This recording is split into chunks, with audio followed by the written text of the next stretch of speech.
반갑습니다. 6월 22일 수요일이네요. 네, 수요일 아침. 우리의 기도를 들으신 하나님께서 이 아침에도 우리가 간구하는 모든 것 들어주실 줄로 믿습니다. 기도하겠습니다. 고마우신 아버지 하나님, 우리를 사랑하시되 항상 있는 모습 그대로 품어주시고 안아주시는 좋으신 하나님께 감사를 드립니다. 오늘도 우리에게 허락하신 하루가 하나님께 영광이 되며 우리 삶 속에 행복한 하루가 되기를 원합니다. 네, 주님, 행복은 나의 원함이 아니라 주님의 원함을 우리가 의식하고 그것들을 이루어드릴 때에 우리에게 주시는 하늘의 평강, 그것이 행복인 줄로 믿습니다. 오늘도 주의 뜻을 따라 살아가는 하루가 되게 하여 주시옵소서. 예수님의 이름으로 기도합니다. 아멘. 오늘 말씀 본문인 야베스의 기도 먼저 찬양으로 함께 고백해 보겠습니다. 하나님을 찬양합니다. 내가 엄마 품속에서 고통 중에 태어났지만 나를 구원하신 하나님, 날 택하시고 존귀케 하셨네. 내 평생의 여호와를 섬기며 그 말씀만 살아가리. 주의 집에 나 항상 거하리니.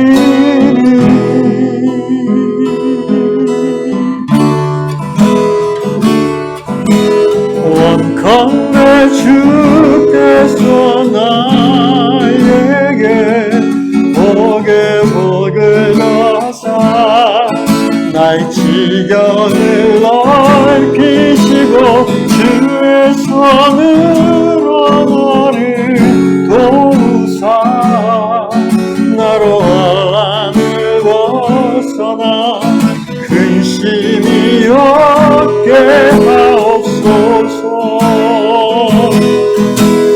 원컨대 주께서 나에게 복의 복을 더하사 나의 지경을 넓히시고 주의 손으로 나를 도우사 나로 환란을 벗어나 근심이 없게 하옵소서.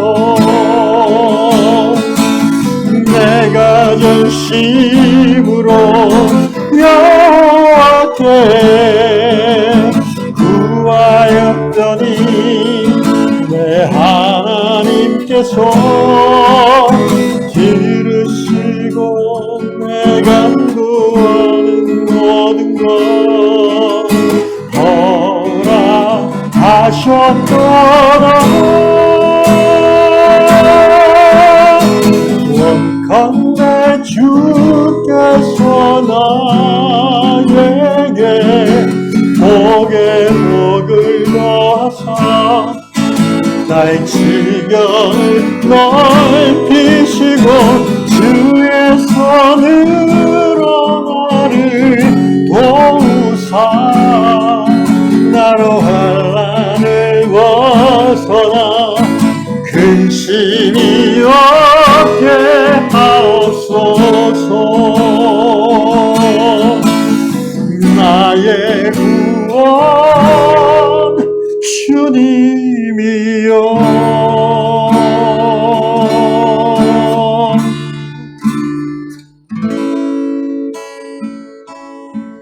아멘. 주님, 원컨대 나에게 복의 복을 더하사 나의 지경을 넓히시고 주의 손으로 나를 보호하사 나로 환난을 벗어나 근심이 없게 하여 주옵소서. 이 기도를 들어주실 줄로 믿습니다. 아멘. 네, 방금 우리가 고백했던 찬양 오늘 본문 말씀입니다. 함께 역대상 4장 9절과 10절을 읽겠습니다. 야베스는 그의 형제보다 귀중한 자라. 그의 어머니가 이름하여 이르되 야베스라 하였으니 이는 내가 수고로이 낳았다 함이었더라. 야베스가 이스라엘 하나님께 아뢰어 이르되 주께서 내게 복을 주시려거든 나의 지역을 넓히시고 주의 손으로 나를 도우사 나로 환난을 벗어나 내게 근심이 없게 하옵소서 하였더니 하나님이 그가 구하는 것을 허락하셨더라. 아멘. 오늘 다락방 제가 처음 보는 지역에 사시는 분인데 세인트 마틴 섬 남미 쪽 그 섬이 몇 번 있었던 걸 기억하는데 세인트 마틴 섬은 처음인 것 같습니다. 알린 헨리 형제님의 글입니다. 찾아보니까 세인트 마틴 섬은 남미 푸에르토리코에서 약 300km 이렇게 동쪽 떨어진 섬으로서 그 프랑스령이 북쪽 지역은 프랑스령이고 남쪽 지역은 네덜란드령. 그러니까 지금도 이제 어떻게 보면 이제 식민지로 되어 있는 나라죠. 근데 이제 그래서 프랑스나 네덜란드 유럽 사람들이 휴양지로 유명한 곳입니다. 전체 크기는 경기도 하남시 정도, 약 한 5만 평방킬로미터. 그 다음에 이제 인구는 남북 합해서 8만 명 정도인 관광도시, 주민의 80%가 관광업에 종사하는. 여기 알렌 할리 형제님은 항공사 직원으로 일했는데, 형제가 이제 직원으로 있으면서 안타깝게 생각한 게, 승객들이 이제 배기지를 잃어버린 경우가 가끔 있잖아요. 근데 항공사 입장에서는 그거를 끝까지 찾아주려고 여러 가지로 노력을 한다고 합니다. 전 세계 이제 그 승객의 주소를 알 수 있으면 그 주소로 메일이나 뭐도 보내고. 그런데 그렇게 해서 대부분 많이 찾아지는데 찾아가지 않은 그런 짐들이 여전히 많대요. 그러니까 승객들이 요청하지 않거나 고지했음에도 찾아가지 않는 그런 짐들이죠. 그 중에는 상당히 고가의 가방들도 있고 여러 가지 소중한 것들이 있을 텐데 그러면서 이제 알린 형제가 갑자기 깨달음을 생각한 게 역대상 오늘 본문을 묵상하다가 우리가 하나님께 복을 받지 못하는 이유가 찾아가지 않아서 그런 게 아닌가. 내 복을 주세요라고 요청하지 않아서 그런 거다. 이런 깨달음이 왔고 그러면서 이제 야베스 이야기를 합니다. 오늘 형제의 깨달음에 근거해서 야베스의 기도 내용을 간단히 살펴보고 우리가 어떻게 하면 하나님께 복을 받을 수 있을까? 응답의 복을 받을 수 있을까? 그렇게 한번 알아보겠습니다. 9절 말씀 보니까 야베스라는 이름의 뜻이 이제 고통이란 뜻입니다. 그 어머니가 야베스를 이제 막내로 낳은 것 같은데 난산을 경험했든지 또는 야베스를 가지고 있는 임신하는 중에 낳기까지 그 삶이 굉장히 힘들었던지 어쨌든 내가 수고로이 낳았다. 너 낳느라고 내가 죽는 줄 알았다. 이런 의미겠죠. 그래서 거기까지는 좋은데 야베스의 이름을 그래서 야베스라 지었어요. 그러니까 고통이라고 지었어요. 근데 이 태어난 아이의 입장에서는 자기가 자기 이름을 짓는 건 아니잖아요. 부모가 지어줬는데 고통이라고 지어줬으니까 이 아이는 아마 태어날 때부터 고통스러운 삶을 살기로 예정된 것으로 생각할 수 있습니다. 실제 여러분 자녀의 이름이 고통이라고 생각해 보세요. 그럼 학교에서 이름을 부를 때마다 아이들이 놀릴 거 아니겠습니까? 이름 때문에 놀림을 받은 기억이 몇몇 번들이 있을 수 있는데 아무리 이름이 이상해도 고통이라고 짓는 사람은 없어요. 우리나라 사람에게. 근데 야베스는 그런 아이로 태어나서 살았다는 거예요. 당연히 야베스의 자존감은 별로 높지 못할 것입니다. 그냥 놀림받는다는 거는 그 친구 관계나 다른 사람들에게 자기가 용납받지 못한다는 느낌을 주는 거니까 배척되는 거잖아요. 심지어 그 형제들조차도 야베스를 배척했을 수도 있어요. 그런데 놀랍게도 야베스는 10절에서 이 기도하는데요. 하나님이 그가 구하는 것을 허락하셨더라. 그리고 9절에 야베스는 그 형제보다 존귀한 자라 이렇게 성경이 말하고 있어요. 그러니까 어렸을 때의 이름은 고통이었는지 몰라도 그가 장성한 후에는 그 형제 중에서 제일 존귀한 자, 그러니까 유력자가 되었다는 거예요. 그렇게 된 이유는 하나님이 그의 기도를 들어주셨기 때문입니다. 도대체 야베스는 그러한 낮은 정체성을 가진 사람에서 어떻게 이처럼 하나님의 기도 응답을 통해서 유력한 자가 되었을까요? 사실 성경에는 이 야베스의 이름은 여기에만 나오는 걸로 제가 기억하고 딱 2절에 나옵니다. 이렇게. 어떻게 보면 9절과 10절 사이에는 굉장한 간극이 있습니다. 그러나 곰곰이 성경 전체를 아우르는 어떤 믿음의 그런 정신에 근거해서 또 하나님의 성품에 근거해서 우리가 천천히 생각해 보면 이 9절과 10절 야베스가 정체성이 낮은 아이에서 유력한 자로 기도 응답받는 믿음의 사람으로 변화되기까지고 빠진 부분을 우리가 충분히 유추해 볼 수 있습니다. 먼저 중요한 것은 4장 1절에 보니까 유다 지파를 소개하는 가운데 야베스의 이름이 나옵니다. 야베스는 이스라엘 12지파 중에 유다 지파에서 태어난 사람이에요. 유다 지파가 어떤 지파입니까? 다윗이 유다 지파에서 태어났고요. 또 메시아이신 예수께서 유다 지파의 사람으로 오셨어요. 그래서 야곱이 그의 12아들에게 마지막 유언할 때 네 번째 아들 유다를 향해서 유언할 때 왕의 홀이 너의 지파에서 나올 거라고 그랬고요. 유다의 사자가 너에게서 나올 거라고 그랬어요. 사자는 왕을 말하죠. 그 야곱의 예언대로 다윗이 유다 지파에서 나왔고 또 다윗의 후손으로서 예수께서 이 세상의 왕의 왕으로 오신 것입니다.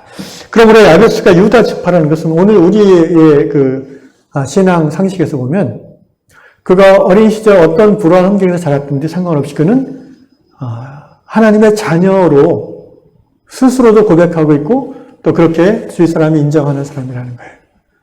천덕꾸러기고 놀림받지만 그는 어린 시절부터 교회에 다녔고 하나님 말씀을 믿었고 하나님 앞에 기도를 하는 사람이었다고 우리가 적용해 볼 수 있겠습니다.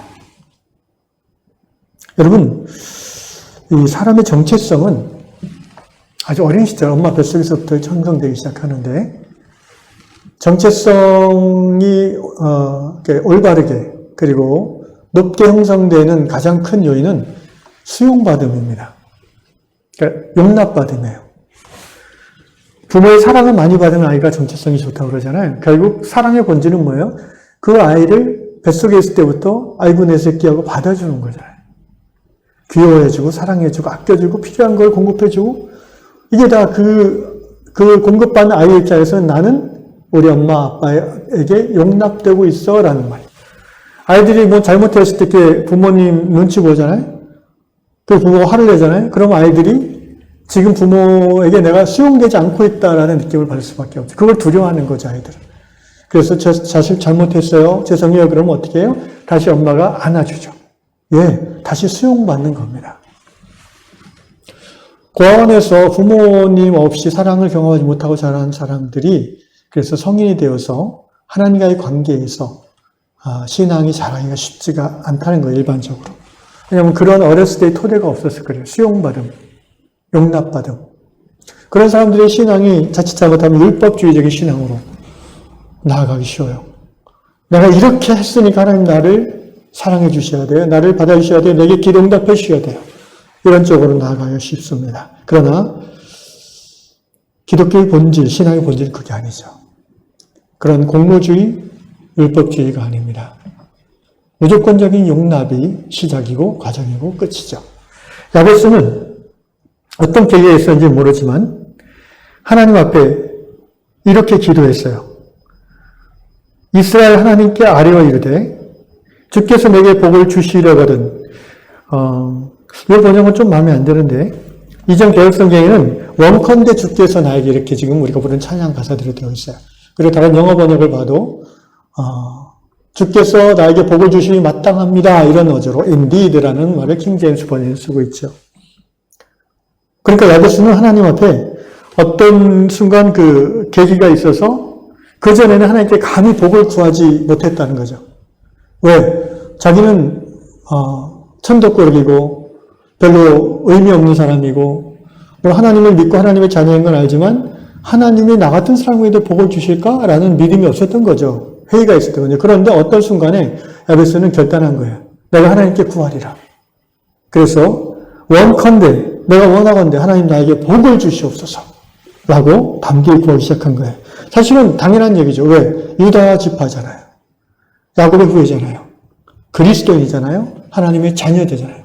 만세 전에 에베소 1장 4절 그리스도 안에서 하나님의 택함 받은 자임을 우리가 고백하는 사람들이잖아요.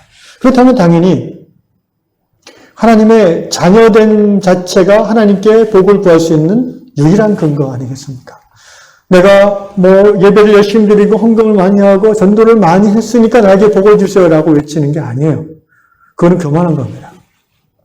나는 전도도 못했고 예배도 자주 빠지고 신앙도 별로 없는데 하나님 나는 복 받을 존재가 안 돼. 이것도 신앙이 좋은 게 아니에요. 불신앙이에요. 물론 인간적으로 이제 염치라는 게 있어서 우리가 우리의 기준으로 봤을 때 염치죠. 하나님께 담대하게 못 구할 때가 있지만 어쨌든 야베스는 구하기 시작했어요. 이게 중요합니다. 나는 하나님의 복을 누릴 수 있는 자격이 있어요. 하나님. 내가 비록 신앙의 행동이 또 믿음이 하나님 보시기에 부끄러울 정도지만 하나님 지금부터 나에게 복을 주세요. 그럼 내가 더 잘할 수 있을 것 같아요. 이렇게 야베스는 기도했다는 것입니다.